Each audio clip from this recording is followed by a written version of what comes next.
Good evening, everyone. Welcome to the third Thursday event for the Saint Constantine School. My name is Jon Mueller. I'm the Vice President for Faculty Affairs here in Houston, but also for the central office.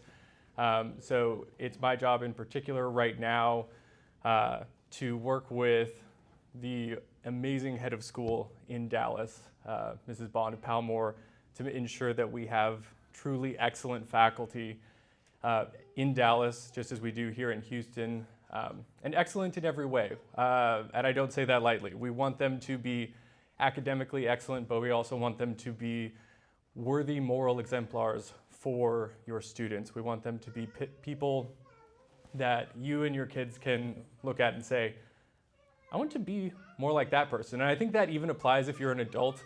There are days that I look over at Nick Dalbey and I'm like, I should be more like Nick Dalbey. Or likewise with Cate. So I'll introduce our other speakers in just a moment. But just by way of welcome, so there is a special group here tonight from the Dallas area. If you are traveling from Dallas to be here tonight, could you just raise your hand? I mean, I think fantastic. Thank you. Thank you for being here. This is really important to us to be able to host you.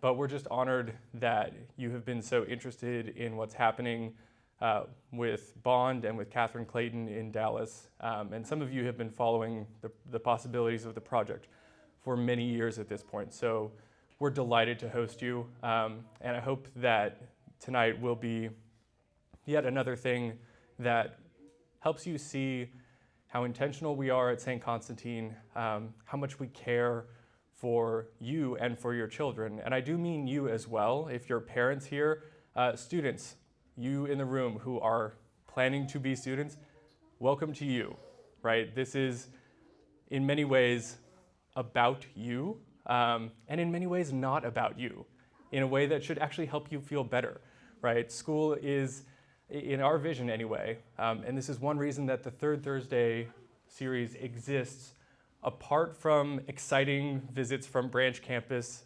communities. We do this every third Thursday of each month because we just can't stop ourselves. We insist on continuing to grow together as a community. We insist on continuing to learn together.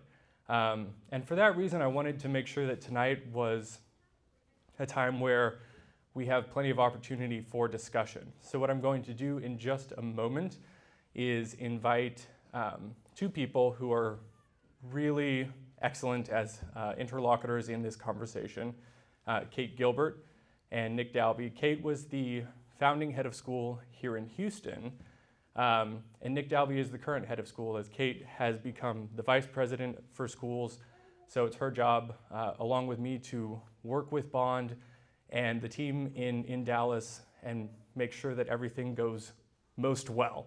And Nick steers the ship here in Houston in the K-12 day-to-day. We want to talk tonight about great books and why great books are such an important element of a Saint Constantine education. This is a term that I think gets thrown around in classical education a lot. Sometimes it is subject to heavy criticism, and sometimes it has, an almost sort of insane seeming fan base. I suppose if the outside world were to look at us, they would lump us in with the insane seeming fan base. But we have really clear reasons, at least amongst ourselves, for why we have elected this as such a core element of the Saint Constantine education. And we wanted to have the opportunity to share those with you this evening because this is not an exaggeration, and I do not mean this in a self-serving way.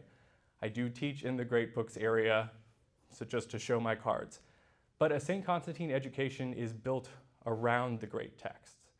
And I do not say that just to sort of toot my own horn as a great books teacher. Some of my very favorite teachers at this school and some of my very favorite classes that get offered are not in the great books sequence. But it's also accurate to say that the ethos of the school, the vision of the academic curriculum, and the vision of the student life, and our forward-thinking goal for what we would want for our students as saints in the making and as citizens of this republic comes from our vision of the great texts. And that's just a huge claim that I am now not going to defend myself, just with my, to be honest, but I'm calling on a couple of my very good friends to defend the claim for me. So please don't let me down. Go ahead and come on up. I wanted to read a quotation from Henry Wadsworth Longfellow, just by way of framing sort of what we might be doing with approaching the great books. And then I have a series of questions that Nick, Cate, and I will go back and forth on. We're going to go through those questions, I anticipate, for about 40 minutes, and then we are going to open it up to questions from parents and students. Try to ask us your most burning question. I really mean it. Like, ask us the thing that you're most excited to hear about, or ask us the thing that you're most worried about. If you found out, for example, like, they read this book. I think when I read that, I thought that was a really bad person. Why are we doing that? We want to talk about that. So we're not trying to hide anything from you. Please be direct and engage with us. But by way of framing, I'll read this from Longfellow. There are different characters of books. Some instruct us, others educate us. Differences between instruction and education, in themselves and in their effects. Learning is the result of instruction. Wisdom is the result of education.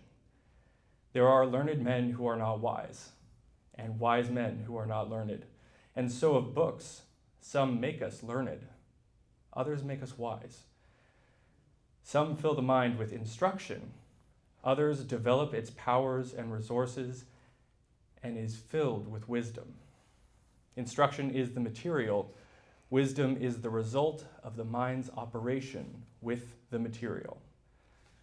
Again, you may fill a man's body with food and yet not nourish him. So you may fill his mind with instruction and yet not educate him. Instruction, then, is the food of the mind. Wisdom is food changed by the operation of the mind, assimilated to its own nature, and made a part of the soul itself.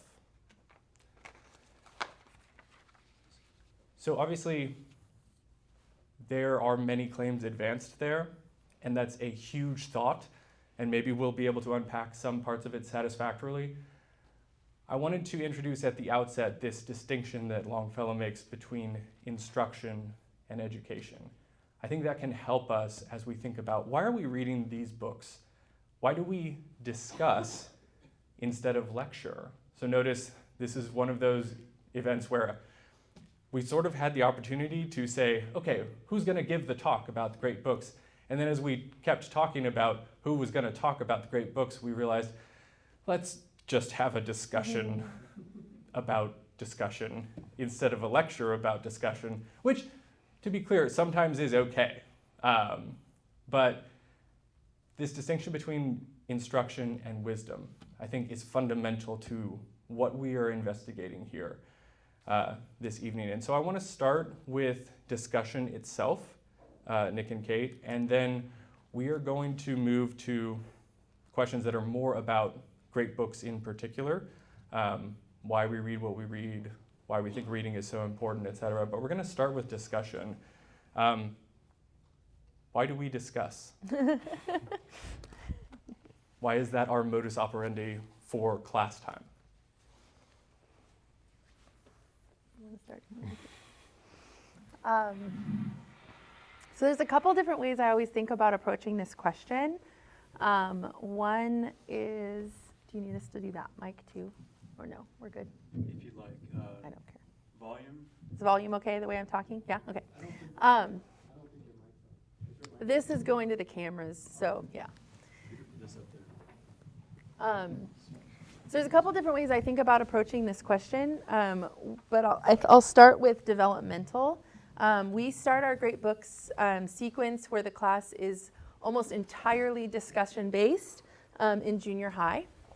And the reason for that is because if you have ever met a teenager, you know that they are ready and willing and excited to think hard about life's questions. It's just naturally the time in life where a child is starting to mentally separate themselves from their parents, which means they're asking the kind of questions like, who am I going to be? How do I become that person? What am I supposed to do? What does a good life look like? And especially if they have the right adults around them, they really do start asking those questions. And so as the adults in their lives, we could spend a lot of time telling them the answers to those questions. And I hope that happens as well. That will happen as well, especially if they have good parents and good priests and pastors. But we think, especially as educators whose job is to help them cultivate wisdom, the years between 12 and 18, they need to practice getting their thoughts out and getting to say what they really, really think so that we can question those ideas, we can help them tweak them and work them towards what is true. And that's what we're always seeking, is to help our students cultivate minds that seek truth really, really well. And the only way to do that is to get all the bad ideas out and to figure out how to start editing and thinking about them yourselves, and then grow in better and better ideas. And as someone who has taught this way for nearly 15 years now, it's my favorite, like it's one of the most rewarding things in life to watch someone that you've known as a little kid graduate from a school like this and just think, I just want to like go to dinner with you and have conversations now, because you're the kind of person who has interesting ideas and strong convictions. And especially when you see like their final papers and you're like, I just want to read this. This is just interesting. I'm done grading. I'm just enjoying at this point. I'll also just say quickly from an educational like theorist perspective, there's a lot of studies that are done that are like, if someone lectures at you, you're going to retain about 10% of what they say after, like, it's an absurdly short time, like a week. But if you are the person who is in charge of saying it, you'll retain about 80% of what you are meant to teach people. So if you're the person talking and you're responsible for talking, you retain what it is you've said. And so we find that the just stickiness of what they're learning is so much more available to them when they've had to process it aloud, as opposed to just sitting there and letting it wash over you and not really listening. Yeah, as we were talking, I was thinking about, I remember having this experience in high school. It was my first experience in a Great Books type discussion. I think I was 15 or 16 at the time.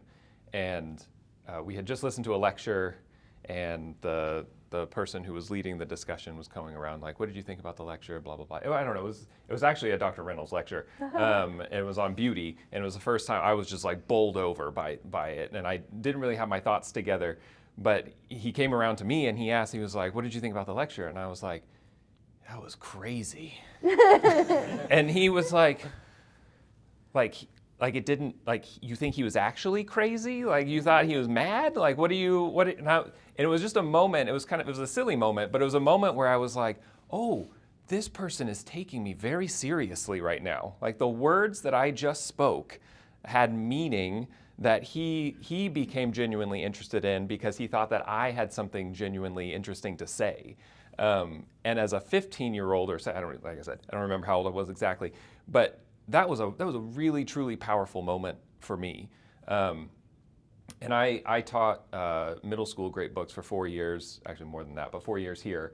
And I have found that that's such a powerful thing that happens regularly, even between 12 and 13-year-olds. I think one of the things that's, what I often joke, one of the funny things that's going on in middle school is the students are like learning how to hold a human-like conversation for more than 5 minutes, which is really, really hard. It turns out it's actually really hard. And I'm reminded of how hard that is to do. But my job in facilitating those discussions is to, help them with that. But the way that I help them with that is by taking them very seriously, by showing them like, no, you have some ideas. You're thinking about something that's important. And I want to try and draw that out of you as best I can. And that's such a more powerful method of learning than, I think, like Cate was saying, than just sitting and listening to an expert just, hit you with all the facts and all the information. Because it's much easier to check out in those moments than when someone looks you dead in the eye and says, what did you mean? I think, so I don't know, that's my initial thought. No, I think that's very interesting too, because you described a situation where you heard a lecture unlike what you had ever heard before. Yeah. And you were in this state afterwards of sort of bewilderment, and that was a good thing, right? And then in the ensuing conversation, trying to describe that and articulate exactly what was going on, like being taken seriously by a mature person who was able to sort of help you navigate the jumble of thoughts. I think like all of that working together was really good, like because I think sort of a fundamental assumption that we have here is, human discussion is good, right? If we were to decide with just the people in this room to have a discussion together, we could have a good discussion. But I think our assumption is kind of like, well, having a through line, having a guide in the text so that we all read and talk about the same thing will actually really help us as well. We're going to bring different interpretations and perceptions of that. But that we have a thing we are definitely trying to get to the bottom of together turns out to be really important. There's something also, that communal aspect, I think, in many ways, our model is based on the Platonic dialogue, at least in kind of its common form. And if you notice, like if you know anything about Plato, he's regarded as like one of the greatest philosophers ever, and yet he never wrote anything that could be called a philosophical treatise, right? Never an essay or a systematic work of philosophy. It's all dialogues, almost like plays. Just very wordy plays. And so there's this assumption that Plato seems to be working with, that the philosophical act has to be done by real people with real perspectives in conversation with one another, right? At some point in the Republic, he describes the dialectic as this conversational art of turning the soul towards the good, right? Because he has this idea, well, Socrates does anyway. Socrates has this idea that the soul actually has the capacity to desire goodness, to seek it out, to pursue it, and to want to participate in it, but that it's by nature weak and turned in the wrong direction, right? Like, we have that ability, but we ourselves are really disinclined to enact the love of wisdom. So when I say philosophy in this context, I don't mean like to enact the academic discipline. I mean to enact and really be driven by the love of wisdom, right? And Socrates says that talking to each other about the good, about the true, about the beautiful, is the way that we can, even if we can't obtain perfect knowledge, that we can get farther than any other way he considers possible. Something I thought of when Nick was saying what he was is there's like at least two really good things about teenagers being taken seriously in conversation. One is it's ennobling and it shows them their value, right? Like if an adult is taking you seriously because you deserve to be taken seriously, even if they are questioning you or challenging you. But the other thing is I think it gives them a sense of responsibility, or it starts to cultivate a sense of responsibility, because you actually have to mean what you say, right? If you don't mean what you say, then someone's going to ask you about it and you're not going to know what to say. And how many adults would I love to have that same sense of responsibility about what they say? I think it's incredibly valuable that we start taking our own words seriously so that we can, have these adult conversations and know where our minds are and how to help them grow. Yeah, and I think it's important to say for us, it's not a gimmick, right? We're not pretending to take teenagers seriously. We really do take them seriously, and it is ennobling. And you realize, wow, I'm a 36-year-old man, and I'm taller than a lot of people. But if I go into a room where I can tell I'm not being taken seriously, it feels terrible, right? It feels degrading. It feels like I suddenly sort of lose direction in what I'm supposed to do. I think kids feel that way all the time, and sometimes from their peers, but sometimes from us adults, even when that's not our intent.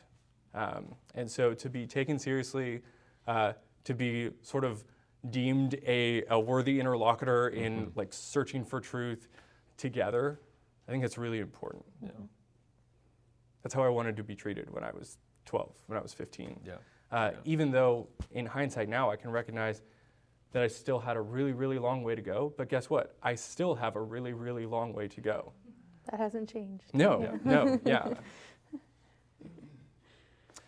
Okay, I have a question then. What are the great books? And who decides? Now you get This question. What are the great books?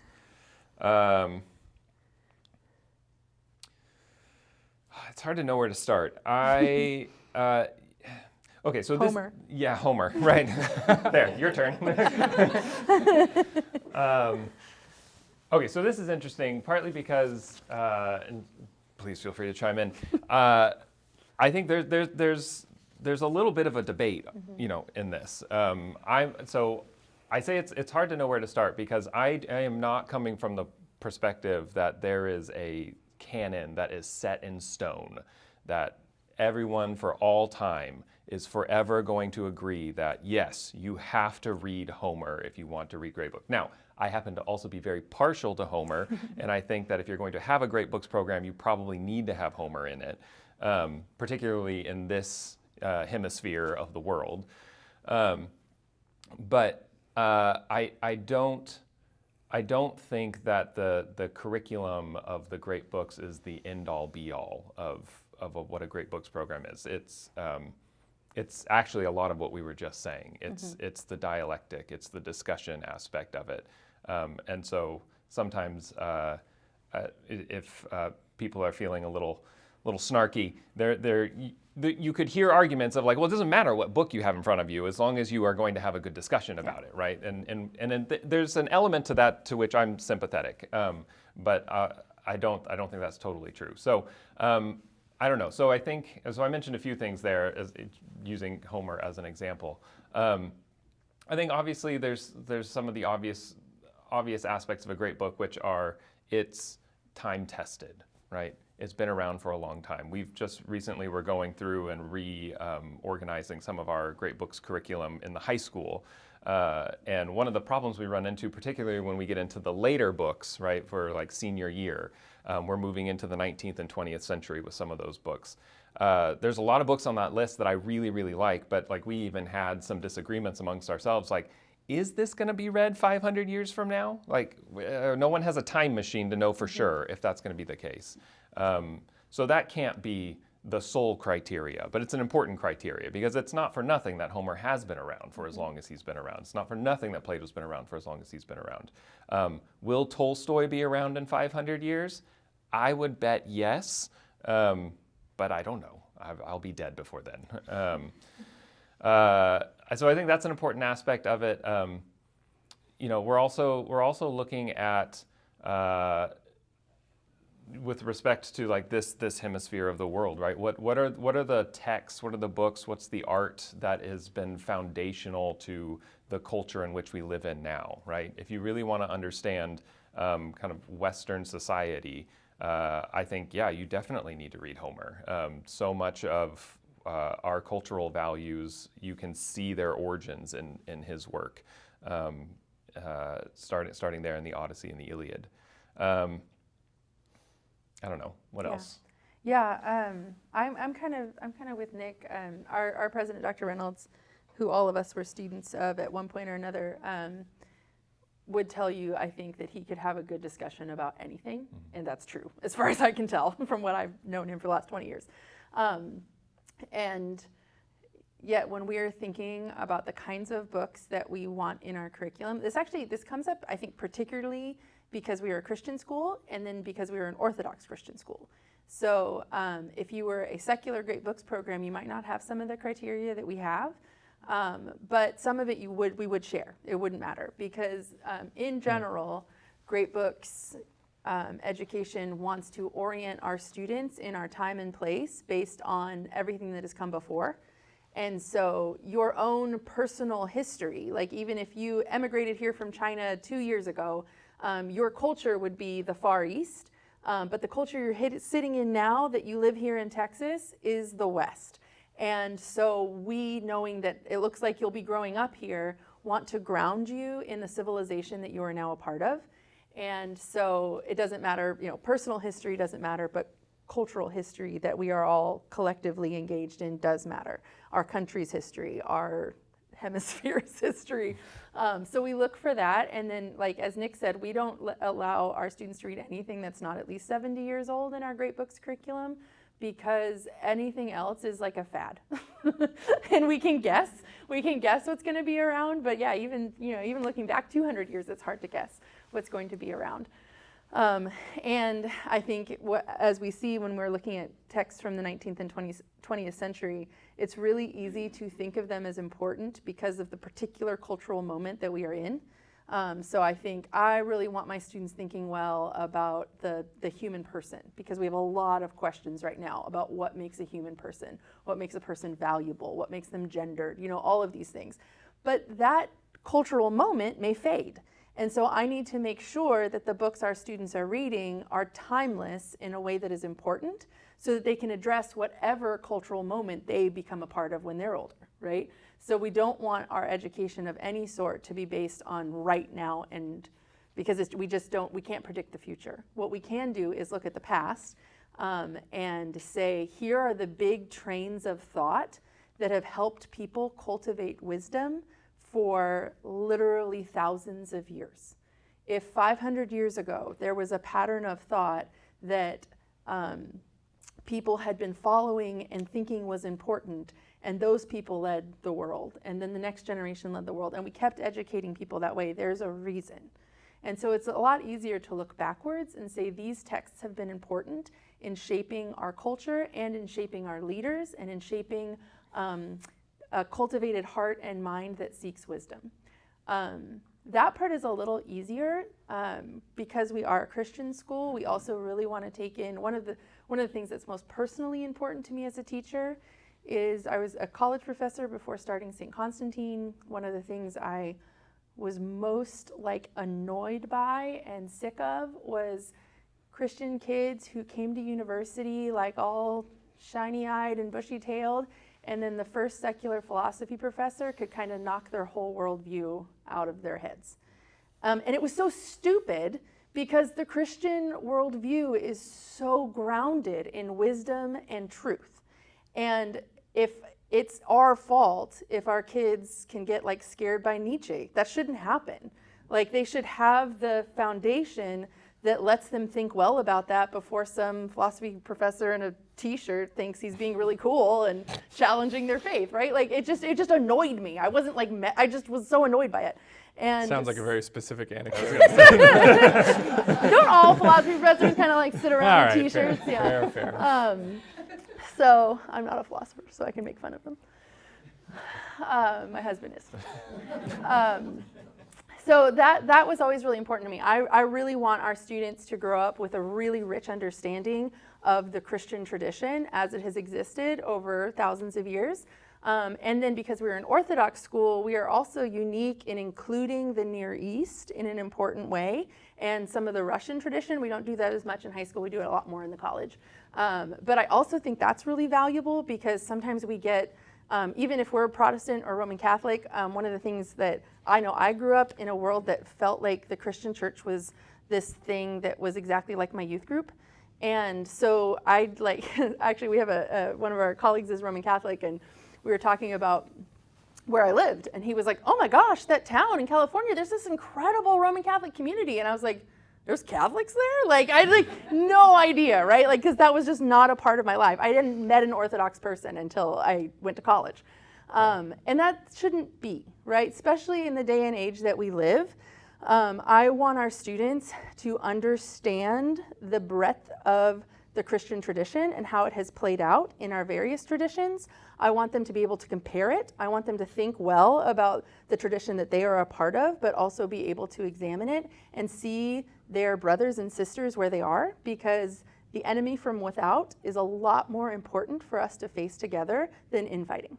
And so my sophomore class is made up of almost thirds of Orthodox, Catholic, and Protestant students. And it's one of my favorite things about our discussions of theology, because all of our unconsidered assumptions that we just have always talked like inside baseball with each other come out, and then everyone's like, what, you believe that? And then we like all start talking about it. And because the text is our teacher, we don't have to worry too much about the fact that like these traditions are different, because what we're doing is considering what St. John Chrysostom says, and he is common to us all. And then when we're considering what St. Thomas Aquinas says, then the Roman Catholic guys are going to be like, yeah, it's time, we made it. And our Orthodox kids are like, wait a minute, and then they start, it's wonderful. It's just like, I want it for every single Christian kid that I can get it in front of, because I think it's so important for us as Christians to be able to think well about our own tradition. Yeah. So a couple of things that you said I want to maybe re-emphasize, like going after these timeless questions with these great texts. It's important to remember these are not historical survey courses. They are great text courses. Now, sometimes we give historical contextual information kind of on our first day of a particular text discussion, but we do actually keep that fairly light. We give important context where we think it actually really helps the students understand what's going on in the text as a way in, but we mostly buckle down to figure out what St. Thomas says about the knowledge of God, or what St. Athanasius says about the incarnation. So the timelessness of these texts is really important to us, and granted that maybe it's too soon to say on some of them, like even, you know, if Homer is one of our standards of like, okay, about 3,000 years, still reading that. Should be around. Yeah, should be around for a but while. in that regard, it's too soon to say for Shakespeare, you know?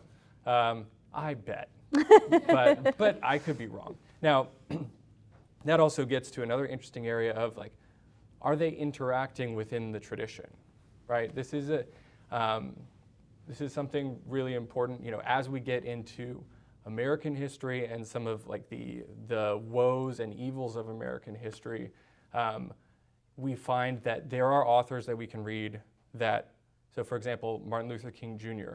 is sitting there in the Birmingham City Jail from memory, quoting Plato and Thomas Aquinas, like at length in the letter that he pens to local clergy to call them out on their kind of hypocrisy and poor representation of the church.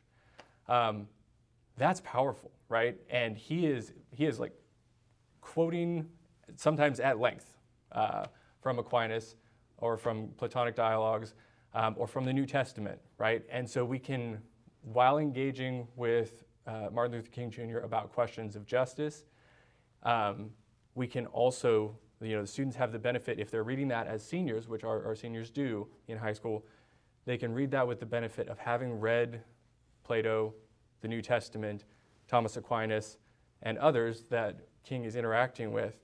And that's a very powerful way into the conversation. Notice that doesn't, like, that's not to claim that that's all that needs to be said on these issues, but this is a very important thing to be able to do in our discussions, right? Similarly with Frederick Douglass, right? The timelessness is there, but then also the interaction with the tradition is there. He's carrying it on. Right. So you can have these profound questions of human nature with Douglass that you've been having all throughout the curriculum, because these texts are asking timeless questions, not purely historical questions, right? So even, and it's worth saying, even ancient historians like Thucydides or Herodotus are asking these timeless questions because they're not thinking of history, again, as an academic discipline. The Greek word historia just means inquiry, like I tried to find out what happened. And that involves finding out things about human nature, right?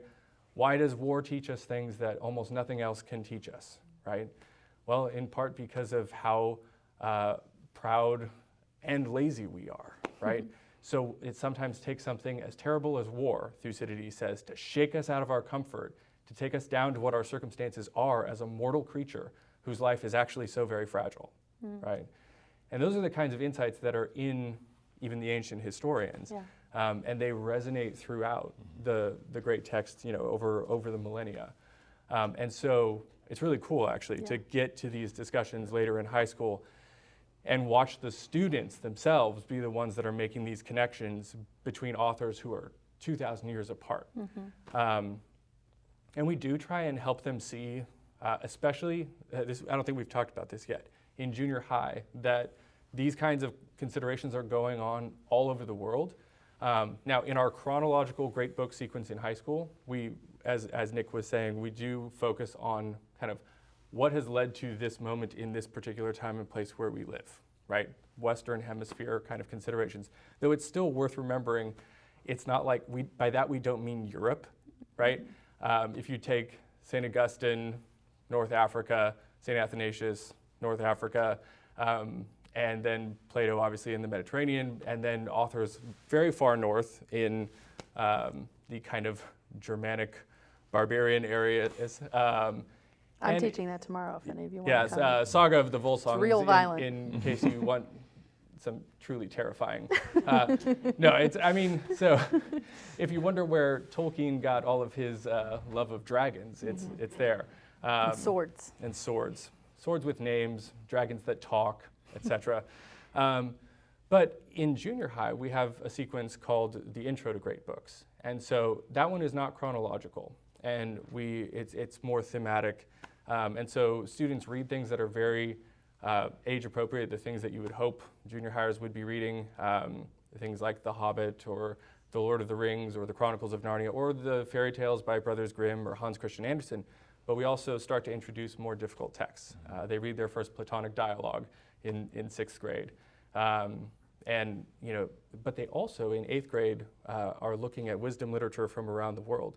And so they get some insight into China, into India, to be able to see, like, look, the question, what is wisdom? What is virtue? How do I become virtuous? It's being asked everywhere. It's a perennial human question. Now, ultimately, it's our job to say, okay, how do we make sense of it in the time and place where we live?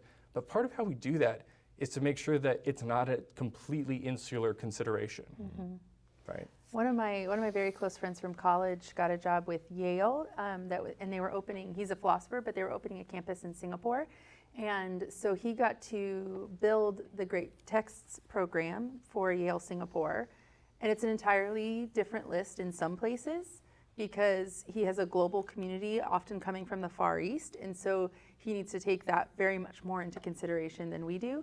But some of the list is the same, because the questions are the same and the conversation is the same globally. So it's a really fascinating conversation for people like us to be like, what would it look like over here? But we have to limit ourselves to where we are. And I was going to add to that too, even amongst these great authors that we're talking about, we often have to select which text we're going to read. And so I think one of the hallmarks of great books education is we're looking for what is the big question that they're asking and what kind of conversation will we have based on this particular text. So it may not be like considered the best, most Dickens-y Dickens that we're going to choose, because our point is not to be like, this is what Dickens is like, now memorize it and write it down on a test, right? Our point is to say, let's have a conversation about self-sacrifice or justice, or what do you do if you're the nephew of the Marquis and you might be responsible for the French Revolution? Don't be that guy. Don't be that guy. A perennial question. A perennial question. Yeah.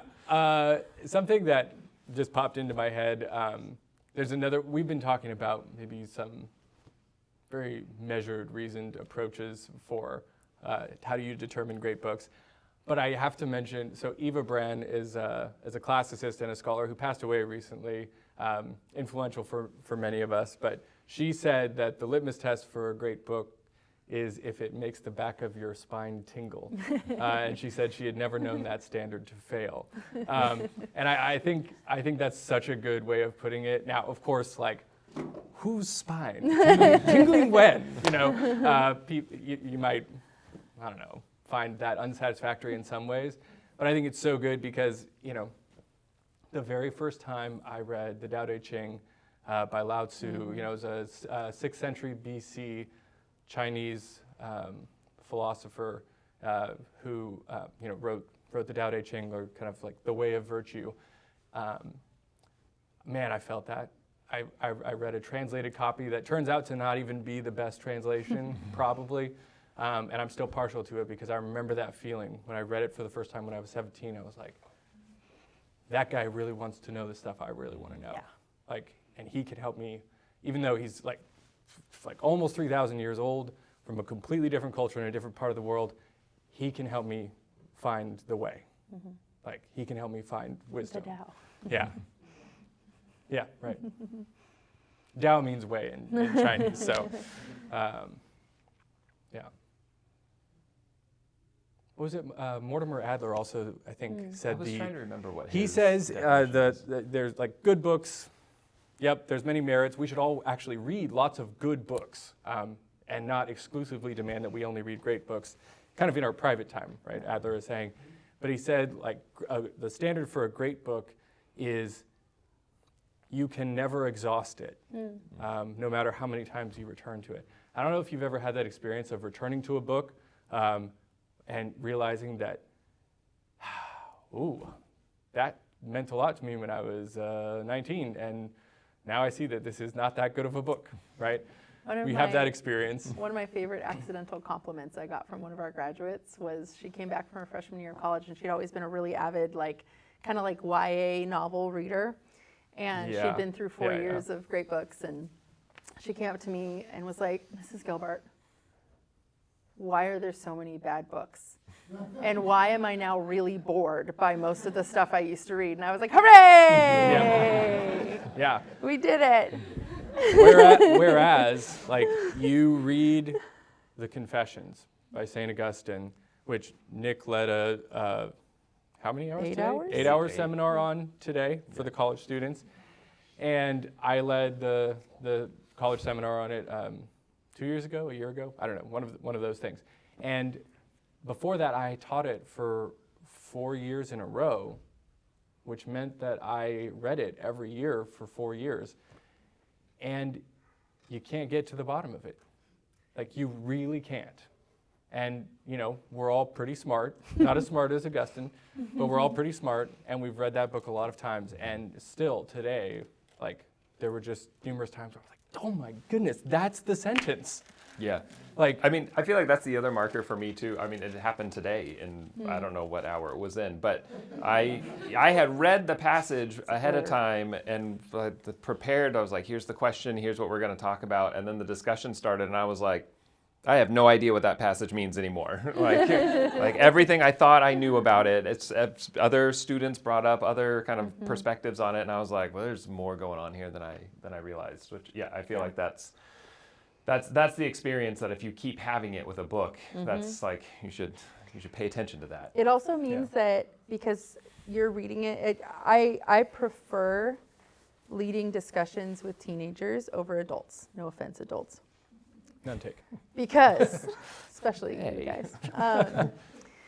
But because it is not even a rare experience for me, who've read some of these books 10 times, to have a 15-year-old tell me something I've never thought of, or ask a question I had never thought to ask. And it's always just wonderful to get to experience that over and over again. Yeah, or even if you have thought of it before, to sort of hear it afresh and see how profound the question is.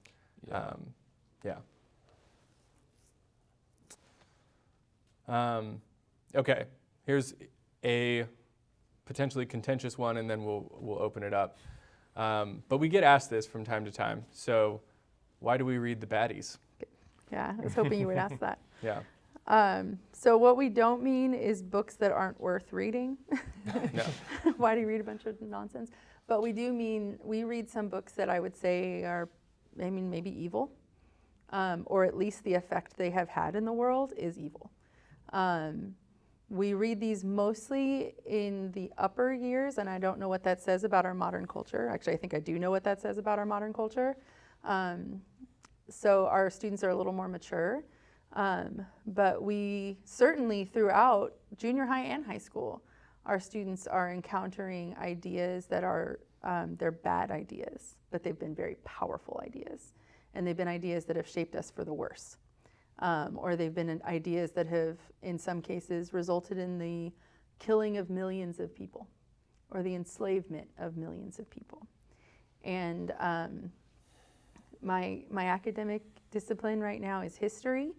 And so it's important to me that we know what is real and what has happened. And we know the effect of those things on the culture in which we now live. And like I said, I don't like it when philosophy professors, knock kids off of their pedestals. But I also don't like it when people rewrite history and pretend as if evils weren't evil or good things weren't good. And if our students have read them for themselves, it's a lot harder for people to do that to them. Now, I'm a parent of 4 children, and I think a lot about, my kids are little, my oldest is 8, but every year he becomes a little more aware of the evil of the world, and that's really sad in a lot of ways. And so I'm very sensitive to it, and I don't take it lightly. But I also think it is part of the job of adults in children's lives to do that well and to do it responsibly so that our children are walking into life wise and prepared.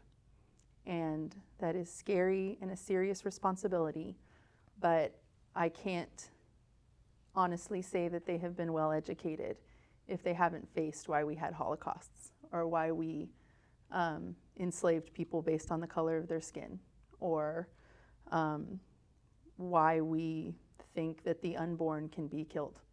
And those ideas all come from places. They all come from long traditions of thought. And when we understand those long traditions, that's the only chance we have of, I think, working against the evils over generations. Yeah, this is something, just by way of analogy, Jonathan Haidt in the book Anxious Generation, not talking about great books at all, but it connects in my mind. So he talks about this part where there's this climate-controlled environment experiment for growing trees. It was a large indoor climate-controlled place in Arizona, I think. And the whole goal was to be able to, prepare to grow trees on other planets in a similarly climate-controlled. What? Biosphere. Biosphere. That's right. And this experiment failed for a very interesting reason. Of course, they had done all of this careful research about the soil and all of these like very specific, like matters of what? It was a perfect environment for growing trees in every anticipatable way, except the environment had no wind. And so the trees never experienced like the bending pressure that apparently causes trees to grow roots. And this just blew my mind when I thought about it, because of course nobody thought of that. Nobody thought to themselves, what we need is wind so that we can grow trees that don't fall over. But that is in fact what you need, is wind so that the trees from the earliest age are constantly tested so that they develop roots that sink down into the soil, that aren't going to be like easily uprooted and cause the tree to fall over and die. Right? And in my head, this is a very good analogy for why we read difficult texts, why we discuss difficult ideas. Now, I just want to be clear, we are not hastening to expose anyone to evil. That's not why we read these texts. But I'm talking about like the experience of reading, you know, if we read Nietzsche when they're in high school, seniors in high school. But even, look, even if you read Homer, you're suddenly in some pretty terrible territory where... Read some Oedipus. Yeah, right. And it's not just about like the moral content of the characters, it's the kind of the whole metaphysics and view presented in the text, right? Like the metaphysical commitments of Homer are such that you really shouldn't expect anything but persecution and violation from the gods, right? Unless you're Odysseus and Athena takes pity on you, right? And there's something beautiful to that, but I mean, like the Iliad is just horrifying in many respects, right? Because of this very thing. And so even though we're not giving them anything inappropriate to read, there is this sort of like troubling aspect to the Iliad.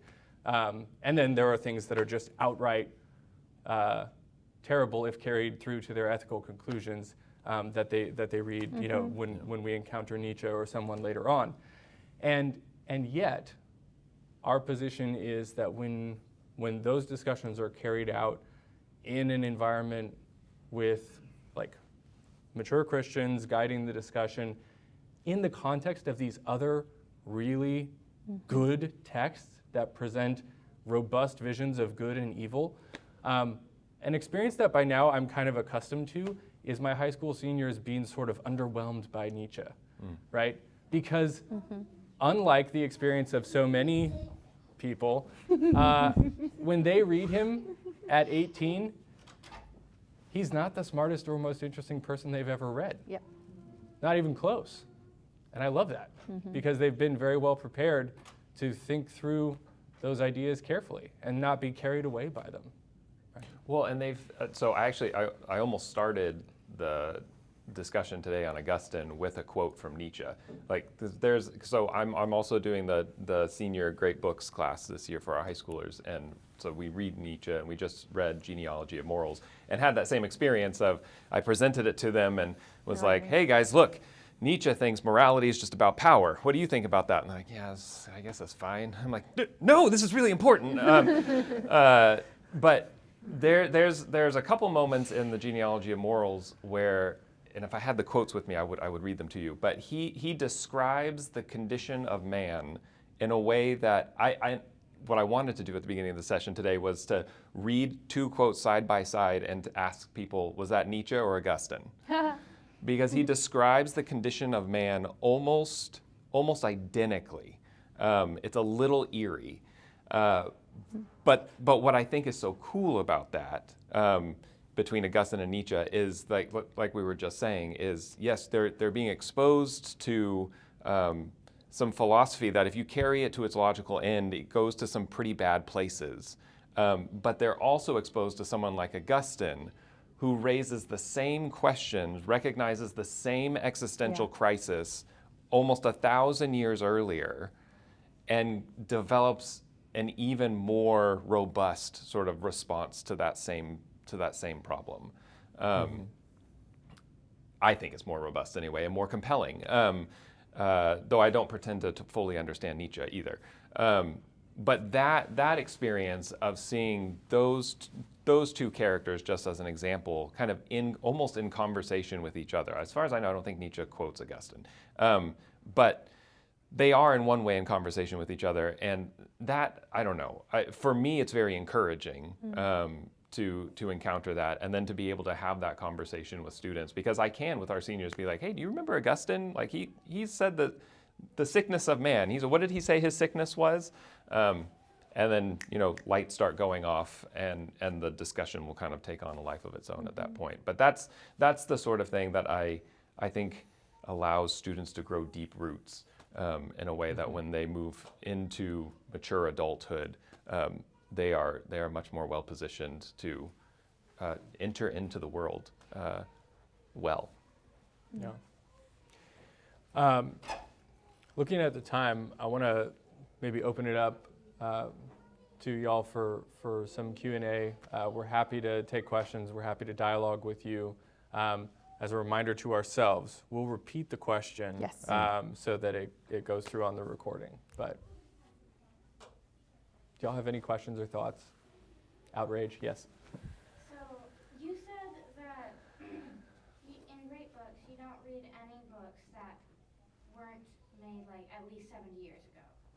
Just to make sure, you do have a different class that has Narnia and Tolkien in it? Well, those are getting to be about 70 years old. But those are in the junior high curriculum. Yeah, so our junior high curriculum includes Tolkien and Lewis. And we do actually, at the very last book we read senior year is C.S. Lewis's That Hideous Strength. Yeah, which, well, we read Martin Luther King Jr. Do you read it after? That would be the Yeah. latest. That's the latest, but we read Yeah. it before, Yeah. right? With Cate. Right. So, but yeah, even, so The Hobbit, 1937, I think, and Chronicles of Narnia are throughout the 40s. So yeah, pretty old at this point. And I will say also, so the way the school is structured is we have our normal academic schedule on Monday, Wednesday, Friday, and then on Tuesday, Thursdays, we do different classes. So gardening and music and art. And then in the high school, that includes rotating special topics classes that are suggested either by faculty or students. And so several times, I think now we're on the second or third time, we've done a Tolkien specific special topics. So a group of students are just studying Tolkien because they want to for a year. Yes, ma'am. What kinds of things in the younger years prepare kids to be the 12 and 13, 14-year-olds that are ready to have these conversations? Yeah, that's a great question. I have Good. two answers. One's technical and one is more philosophical. So the two answers are Wait, phonics. could you say the question? Oh, I'm sorry. She asked, I did it the very first time. She asked, what are we doing in the early years to prepare our students to have these discussions in junior high and high school? I would say phonics and fairy stories because we spend a lot of time in our early years. Like I said, my children are 2 through 8, and there's 4 of them. And so they're all in early childhood classes and now in second grade for our oldest. And we actually very intentionally slow down the process of learning to read so that they're getting every bit of phonemic awareness that they need so that by the time they're in 6th grade, they can keep up with Shakespeare. And it goes slow. So if you were to compare my kindergartner's ability to read with the kindergartner who goes to public school on our street, my kindergartner will look behind, and that's on purpose. Because he didn't memorize a lot of sight words. He didn't memorize any sight words. I don't think he can read a single word, but he can tell me every single sound that every letter in the alphabet makes. And so I know he's on his way to actually reading, which is what we want them to do, because second semester of 1st grade for our oldest son, a light bulb went off and now he can read any book in the house, and it's actually kind of a problem because I'm having to hide the Harry Potter books from him. And he found them and hid them under his bed. Classic. So yeah. So that's the one thing. But then the Lives of the Saints and fairy stories are beautiful ways, and the Bible, honestly, the Bible does this too, beautiful ways to introduce our children to the ideas that there is goodness and there is evil. And goodness triumphs, and that's what we tell our children over and over again, especially when they're little. Goodness triumphs every time. But evil is real, and it's going to look real bad for a while. And I actually had a friend who is a psychologist, and we went to grad school together, and she messaged me because she knew I was ahead of school, and she was like, my kids at their school just had one of the kids at the school died. And the school called me and asked me to, like, as a psychologist, help them. And she was like, how do I do this? Like, what do you guys do to what do you do when your students are confronted with death? And I thought, our students are always confronted with death, right? Like they walk through the life of Christ every single year. They walk through the lives of the saints. They like know what burning at the stake is. I can tell you that. Like they know all sorts of things. And it's like appropriately less fearful for them because they have seen over and over again that God wins and goodness triumphs, and they keep going. And so I think we're very careful about giving them these stories that help them think about goodness and evil really well, so that they can start thinking about it in these tougher texts later on. Yeah, Chesterton has a line in Orthodoxy, I think in the Ethics of Elfland, where he's talking about what fairy stories do for us that other things can't, or maybe in complement to what you were just saying. And he says, he's talking about, we read fairy stories about dragons, not to tell us that dragons exist, but so that we know that dragons can be overcome. We read fairy stories so that we know, as in Sleeping Beauty, that love softens death to but a sleep. That's just true, right? That is the promise of the gospel. But it's also just the facts in Sleeping Beauty. I'll also say we really encourage our lower school teachers to constantly, and Kobe teaches the 3-year-olds. I know they're having discussions. They're 3-year-old discussions. They're having second grade discussions in the second grade. When John's wife Megan was teaching 3rd grade literature, she asked me to come and lead their first discussion on Charlotte's Web. So I came in in full college professor mode and asked them my opening question, and they all got out their books. They were like, well, I think this rat here is a very bad friend. It was wonderful. Yeah, I think also, to be honest, play is a huge undergirding of what we do in the high school, right? Because in one sense, the dialectic and discussion demands play, right? It demands even a playful demeanor often, so that we take the right things seriously, but not take ourselves too seriously, right? And so I really do think part of what we were talking about of developing roots, not being fragile, being willing to take risks, our philosophy of play in the lower school really does, even though it doesn't apparently have anything to do with books, it does prepare the students in our care for the ethos of the Great Books class. Yeah, I mean, just to that point, I think, so my oldest is 6, and he's in kindergarten, and the thing he was looking forward to the most this year was, Dad, I'm getting a math workbook. And I was like, that's Calvin. weird, son. Yeah. I said in my head. I mean, I know, isn't that great? But I think that there's something to the way that we handle play, particularly in the early childhood and lower school. It allows the kids to really kind of develop appropriately in such a way that when they are ready to read, when they are ready to do math, he's still excited. I thought this was going to die off somewhere halfway through the fall semester, but he is mad now because they just started a new math workbook, and he's like, we're not going to finish it. We can't finish it before the end. I'm like, we could do it over the summer if you want. But I think there's an element of that. There's kind of a sort of staging process that's going on, that once they kind of cross a certain threshold, they kind of take to it like water. Yeah. I also wanted to add, just because I don't know what your experiences are with your children. Our second son, who's 5, is currently in occupational therapy because he's, like his father, probably extremely ADHD.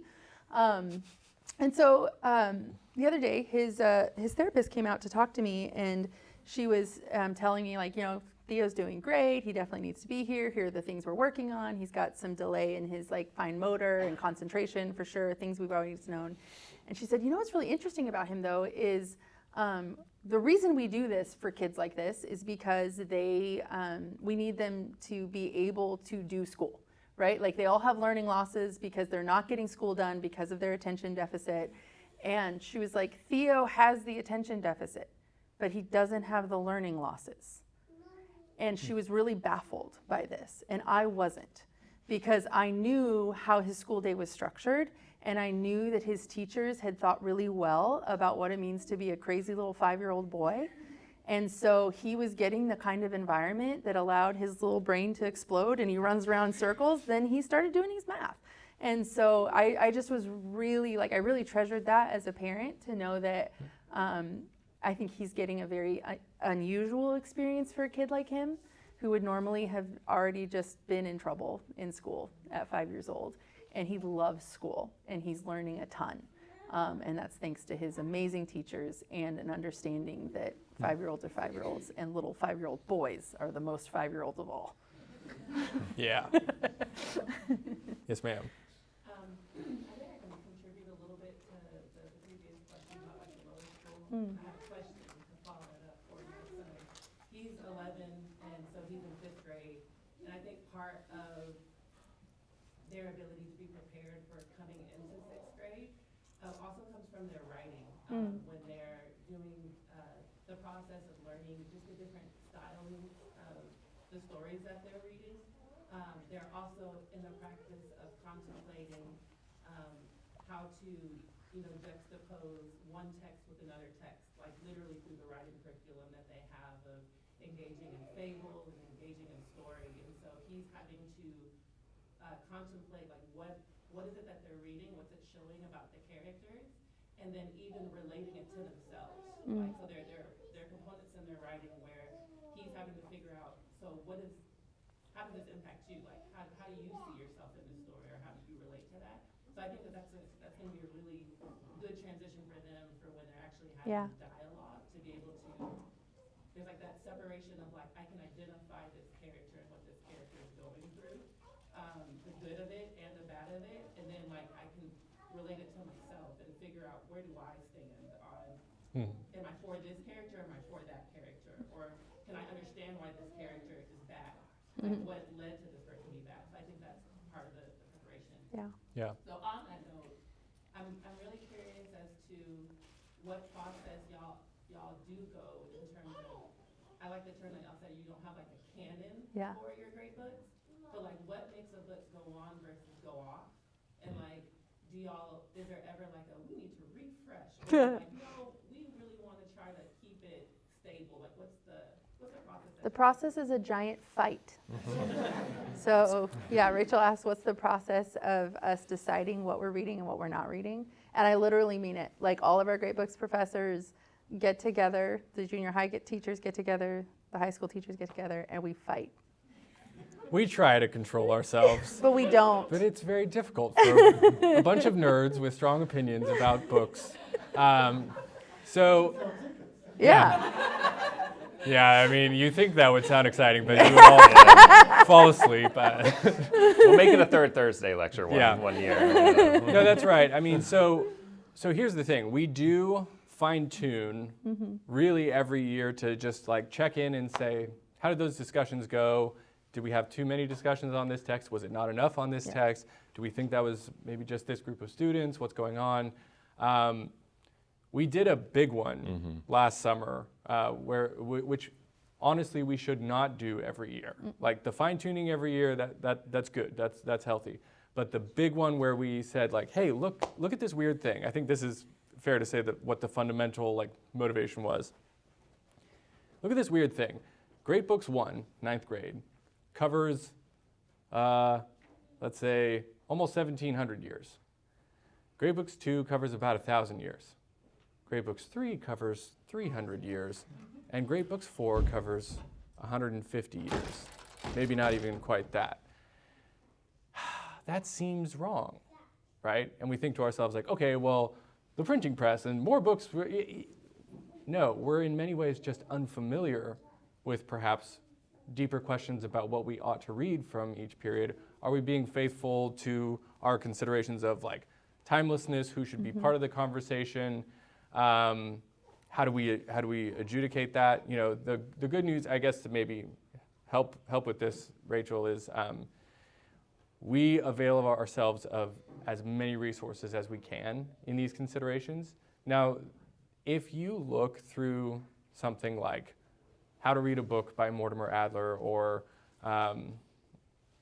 The Death of Christian Culture by John Senior, or like lots, even the curriculum from St. John's College in Annapolis, which is not a Christian institution, despite the name.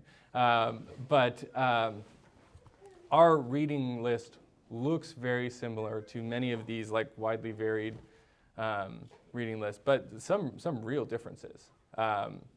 And so we avail ourselves of like, okay, in the people who do the great books thing, what has there been a lot of overlap about what we read? Okay, that's a good starting point, but that's not enough.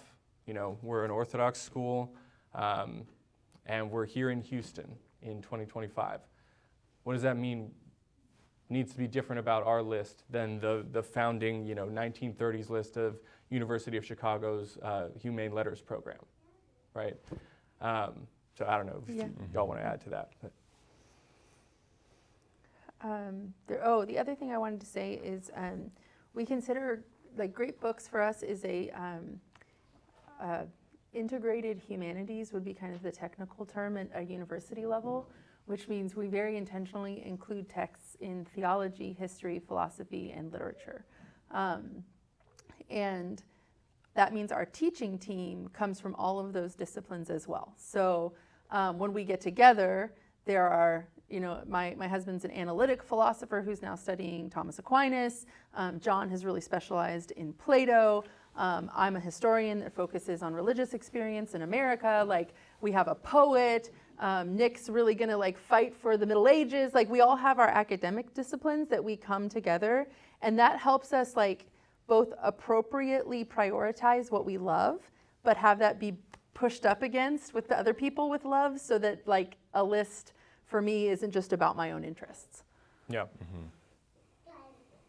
Yeah, I mean, I think that's the other way we look at it. It's like, is the list of books we have, is it skewing in any one direction too much, right?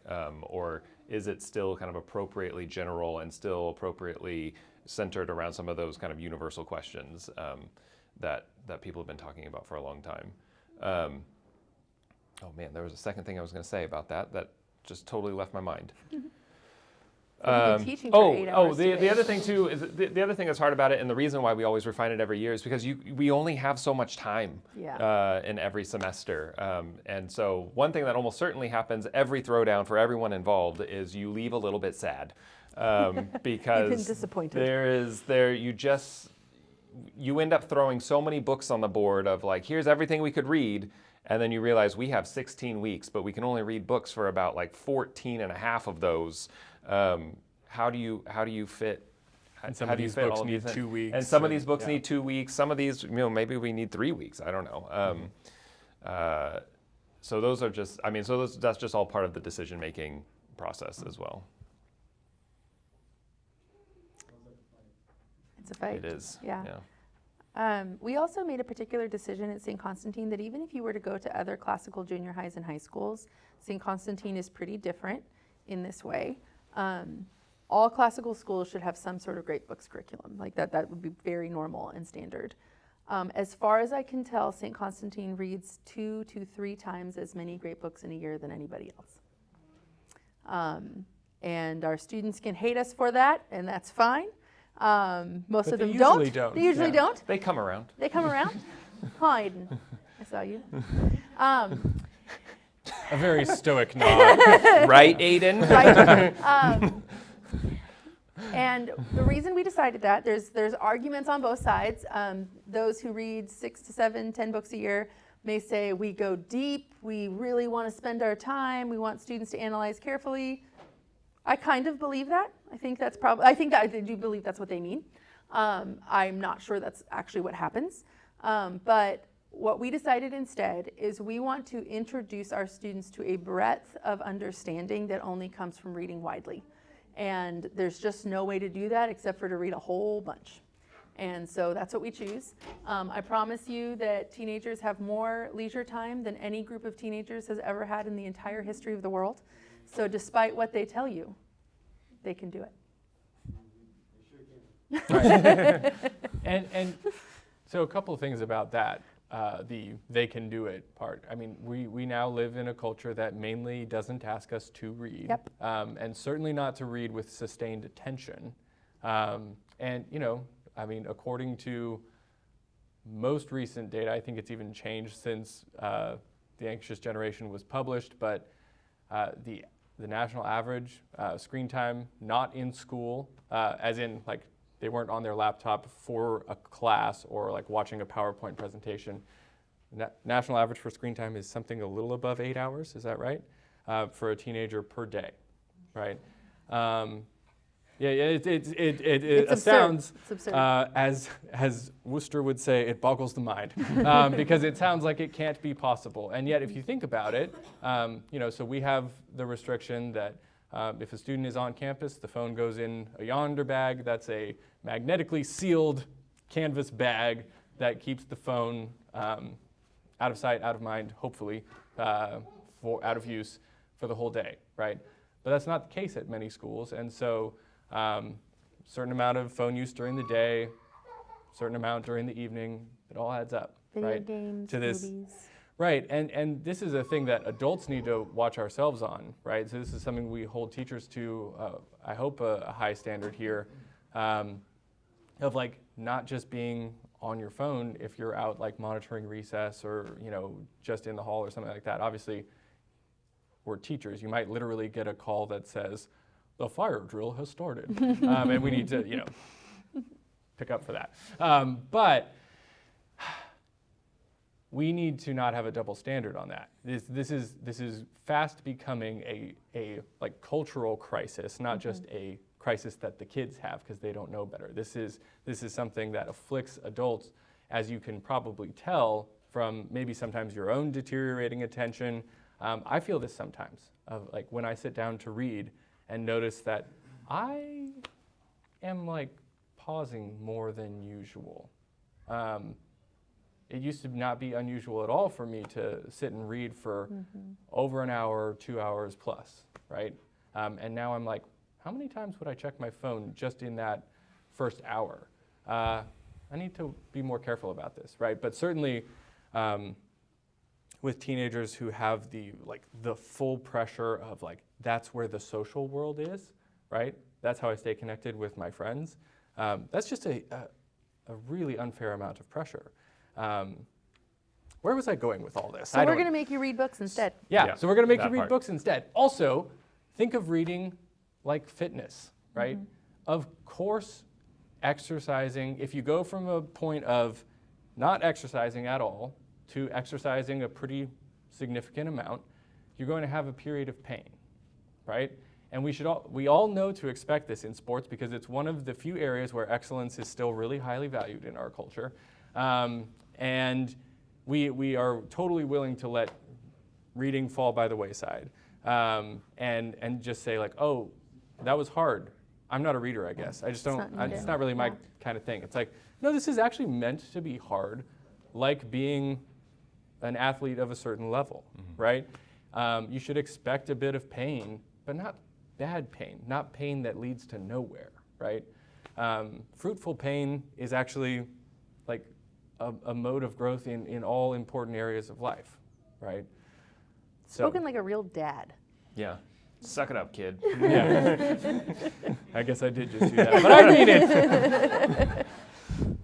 Yes, sir. So I don't get this much in 6th grade, but in 8th grade this year, I had a student come from a different school, and her parents asked me in like October, November, why does she have a C? She always gets 100s in discussion. And, you know, she talked all the time. She was always interested in the books. And I was like, well, no, she does talk. But here's reasons why, you know, it's not conducive and productive to the discussion. And I want to know, what ways are we intentionally at Saint Constantine different in our discussion methods and how we conduct it as compared to classical schools and other Christian classical schools? Yeah. Because the Bible is a part of this too. Yeah. Like, you know, she knows her Bible in and out. It's like, well, God isn't in this book. So that doesn't help us. You know. Mhm. the Bhagavad Gita, right? Yeah.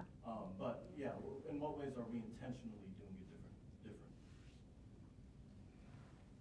I like that question a lot. So Kenneth asked, how do we cultivate a different kind of discussion here at Saint Constantine than maybe is going on in other places?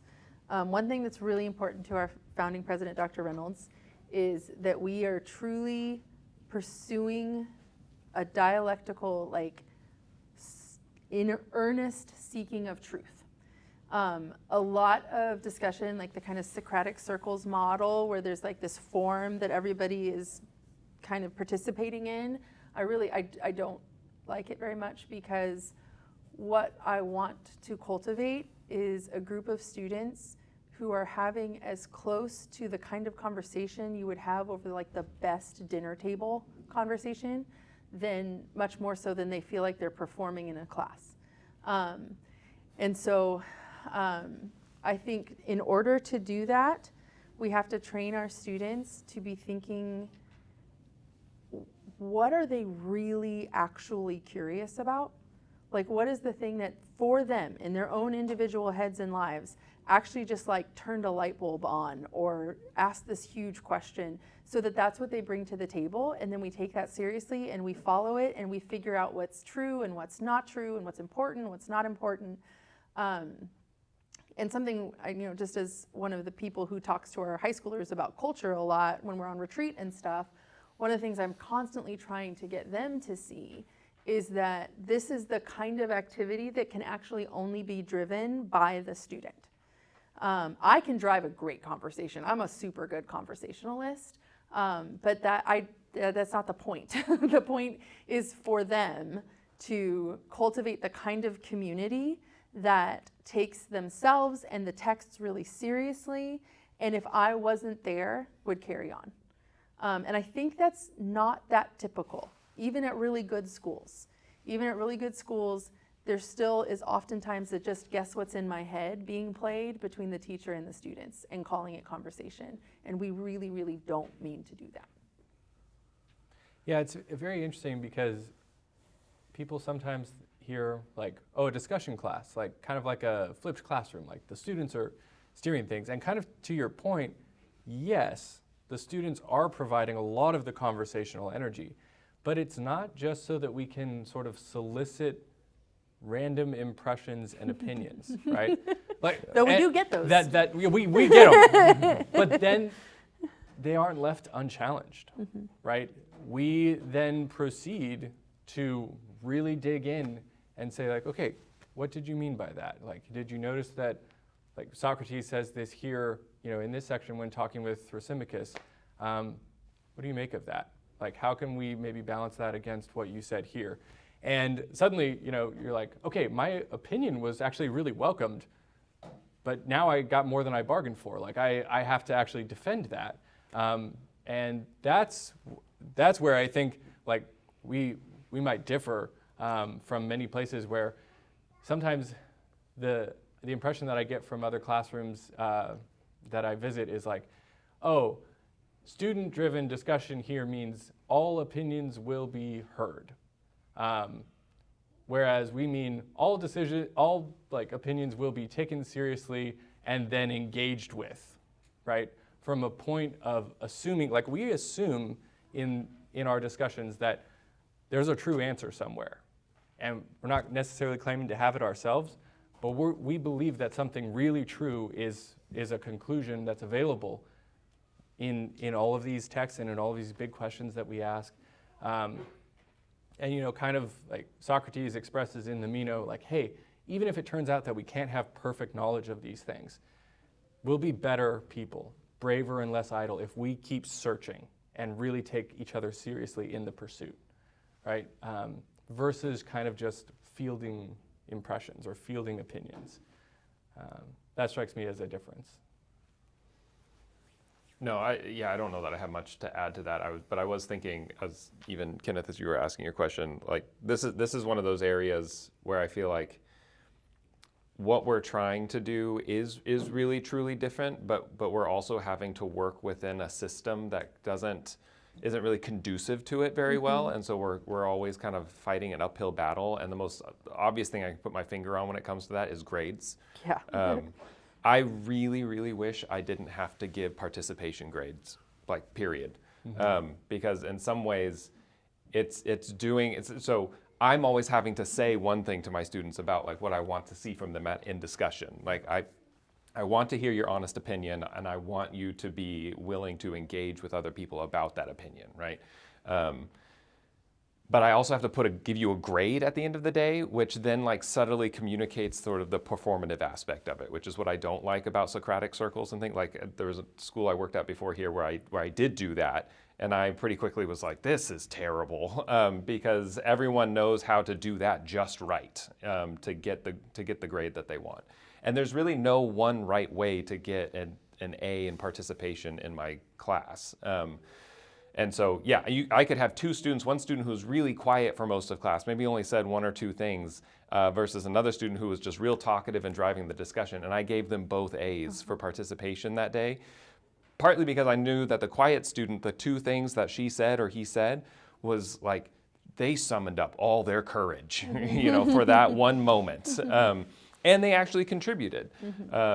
It's also the case that I could have a kid who's talking the whole time and doesn't get an A that day in participation because it turns out everything they were saying was unhelpful in all of the various ways that students can be unhelpful in the middle of a class period. And so I don't know. So that's just the other thing I think about with this. Is like it's an uphill battle. I think we really are trying to do something differently. We are also working within a system that is not conducive to that. And so it can sometimes feel like you're getting pulled in two different directions. My sophomores asked me yesterday, like, okay, Mrs. Gilbert, what do we need to do to improve our participation grades? Because I give daily participation grades. And I was like, well, here's what I'm looking for. I'm looking for sustained attention throughout the entire conversation. It's an hour and 15 minutes. I want to know that you're looking at your classmates, you're looking at your text, you're thinking about what they say, and then I want you to respond to them just as much as you're thinking about responding to me. And that would be great. And they were like, well, how much am I supposed to talk? And I was like, I don't know. I don't know. And one of my students, who all of you teachers at Saint Constantine probably guess who, was like, well, I've noticed when the more I talk, the more my grade goes down. And I was like, let that be a lesson to you, sir. We all have things we need to work on. This is true. No, and I do want to say as well that, like, it's funny. We're talking about what we do, why we do it that way, how, all that. So we've been careful. We think we are doing the right thing. If we thought we weren't, we would stop. But we also don't think we're the only ones doing things right? I love meeting people who work elsewhere or students from another place, and just finding like, oh, you're so alive, you're so interested, you care about these eternal questions, and that makes me happy. Like when I see that things are being done well other places. I think some of the, like, at least speaking for myself, some of the negative examples I gave of having observed elsewhere, like, I don't want to sound as though I think we're, triumphalist, the only ones doing it right. I've still got a lot to learn, so I imagine that's true of many of us. But Are we supposed to be? Oh, I think we're at time. Maybe even a little past time. Now, I'm sure we'll stick around for a little bit and answer individual questions if you want to stay and talk a while. I also wanted to point out, so Kenneth, if you wouldn't mind just like popping your hand up, and Brandon, these guys teach in our junior high. So we all teach in high school, but they teach in our junior high classrooms. Bond, of course, has done that as well as high school. So if you have questions specifically about junior high, like curriculum stuff, I just volunteered these guys to also talk to you. Right, and then we've got other staff here as well. Rachel Thompson, if you would raise your hand, and Majid Ababa. And I'm sorry if I'm missing someone else who I can't see at the moment. Harris. Zach Oh, Harris, Zach. yes. And Emily Kobe. Gillum is back there somewhere. And Kobe. And Kobe. So we got like every level. So there's like so- a preschool teacher, a PE teacher, Oh. and we got an improv Improv teacher. teacher. Improv. And then Zach is science and math. So, you can avail yourself of all these people. Yeah. But thank Sorry, you so guys. much, everyone who's here. Thank you for coming this evening. Hopefully it's been helpful to you. Please stay and chat a little bit if you would like. But for those who are now desiring to get home and go to sleep, have a good night.